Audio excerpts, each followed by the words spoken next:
বন্ধুরা, কেমন আছো? আশা করি সবাই ভালো আছো। তো চলো আজকে কি করছি তোমাদের সঙ্গে। তো এই দেখো, এটা মান ছাড়িয়ে রেখেছি। এই যে ঘষতে লেগেছিলাম, তো ভাবলাম একটু তোমাদের সঙ্গে শেয়ার করি। তো এটা ঘষে নিই, তারপরে আসছি। মানটাকে কেটে নিয়েছি, কাঁচা লঙ্কা আর রসুন এটা সব মিক্সিতে দেবো, দিয়ে পিসবো। আমরা একটু ঝাল খাই বেশি, তো ওই জন্য ঝালটা দিয়েছি। এই যে রসুনটা দিয়ে দিয়েছি, এবার পিষে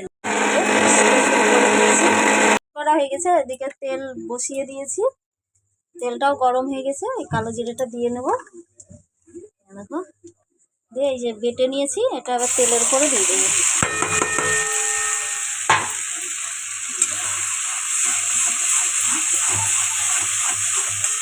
এটা লবণ দিয়েই পিষেছি।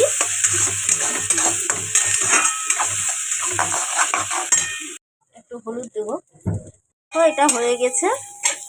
এটা এরকম হবে, শুকনো শুকনো, ভাত দিয়ে মেখে খেতে খুব সুন্দর লাগে। তো এবার নামিয়ে নেব। হয়ে গেছে।